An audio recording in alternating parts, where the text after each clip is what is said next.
As many as 6 empty coaches of two Rajdhani trains were gutted in a fire this afternoon at New Delhi Railway Station's maintenance yard, hitting train services and prompting authorities to order a high-level inquiry into the incident.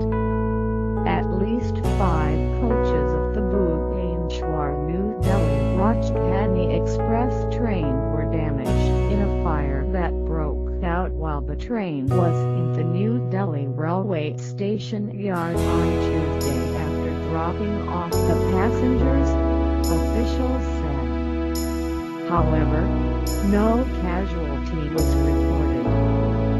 Train operations remain affected at the New Delhi Railway Station following the incident, and several trains approaching it were halted midway as the power supply to the overhead electrical line was withdrawn as a precautionary measure.